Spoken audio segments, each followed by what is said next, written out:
Kali ini kita akan mempelajari apakah Scratch dapat menangani looping dengan jumlah pengulangan yang bersifat desimal atau float. Misalnya, coba kita mencoba mengassign nilai float atau desimal pada statement repeat. Ya, di sini ada beberapa contoh program dengan percobaan berbeda. Misalnya di percobaan paling kiri, itu kita membuat program yang merepeat sebanyak 2.0 kali. Ya, pada saat awal count-nya diinisialisasi 0, lalu perubahan nilai count-nya diincrement dengan nilai 1. Lalu di akhir mengatakan berapa nilai count-nya. Pada saat awal 0, lalu diubah di dalam looping menjadi 1. Ya, lalu diulangi sebanyak 2 kali. Berarti count terakhir adalah 2. Sehingga di akhir, program ini akan mengatakan count-nya adalah 2. Seperti ini. Tapi bagaimana jika kita melakukan repeat sebanyak 2.1 kali atau 2,1 kali dalam versi Indonesia? Maka jika dicetak ke layar, hasilnya adalah tetap 2. Bagaimana dengan 2.6 kali repeatnya? Maka yang dicetak adalah 3 kali.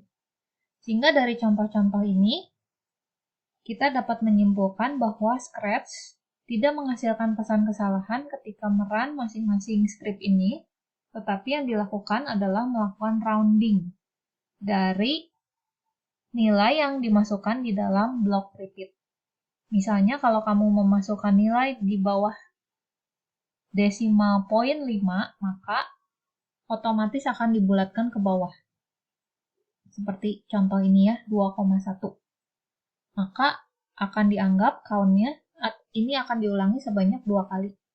Tetapi jika nilainya di atas 0,5, maka akan dibulatkan ke atas. Sehingga pada contoh ini akan diulangi sebanyak 3 kali. Sehingga say terakhir mengatakan count-nya adalah 3. Coba kamu buat apa yang terjadi jika repeat-nya adalah 2,5 kali. Apakah akan dibulatkan ke bawah atau ke atas? Coba pula misalnya repeat 3.5 kali. Apa yang dilakukan oleh Scratch? Nah, berikutnya kita akan mempelajari tentang nested loops. Sebetulnya ini pernah dicoba sebelumnya di project-project yang terdahulu. Tapi mari kita lihat kembali. Konsep loop bersarang atau nested loops, ya, atau pengulangan bersalang. Pengulangan di dalam pengulangan. Nah, untuk mempermudah penjelasan, di sini diberikan sebuah kasus menu di sebuah cafe pizza. Ya, di cafe ini terdapat 4 buah pizza berbeda.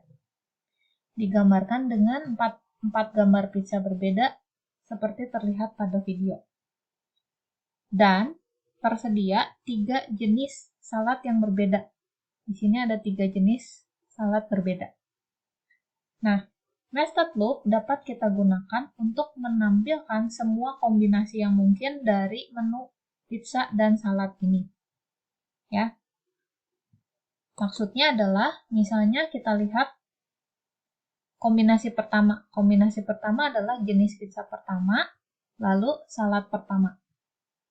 Kombinasi kedua adalah jenis pizza pertama, pizzanya tetap, tapi kita mulai ubah saladnya dengan jenis salad kedua. Kombinasi ketiga, pizzanya tetap pizza pertama, tapi salad jenis ketiga. Kombinasi keempat, pizzanya mulai berubah karena saladnya semua sudah disebut tadi. Kita mulai masuk ke pizza jenis kedua, salad jenis pertama. Kombinasi kelima, pizza kedua, salad kedua. Kombinasi keenam, pizza tipe kedua, salad tipe ketiga, dan seterusnya. Ya. Maka kamu bisa menebak dari 4 jenis pizza dan 3 jenis salad berapa kombinasi yang mungkin dari setiap menu tersebut. Ya, akan ada 12 kombinasi ya. 4 dikali 3. Ini kombinasi ke-7, jenis pizza ketiga, salad pertama, pizza ketiga, salad kedua, pizza ketiga, salad ketiga. Ya. Kombinasi ke-10 adalah jenis pizza keempat, salad pertama. Kombinasi ke-11 adalah pizza ketiga, pizza keempat, salad kedua, dan yang terakhir adalah pizza keempat, salad ketiga. Dari situ kita dapat membuat sebuah program bahwa kita lihat pada saat pizza jenis pertama, maka akan ada 3 buah jenis salad. Ya. Kemudian untuk jenis pizza kedua, kita juga lakukan pemutaran untuk setiap jenis salad. Sama juga untuk jenis pizza yang lain. Jadi kita bisa lihat bahwa ada sebuah pengulangan untuk pizza, mulai dari pizza 1, 2, 3, dan 4. Tetapi kemudian untuk masing-masing pizza ada juga pengulangan, yaitu untuk jenis masing-masing saladnya. Ya. Dari situ, dari gambar potretan ini kita bisa menerjemahkan setiap lingkaran itu sebagai sebuah looping. Ya. Looping yang di luar itu mengulang sebanyak 4 kali karena ada 4 jenis pizza. Sehingga di sini repeat 4 kali untuk jenis pizzanya. Ya, jadi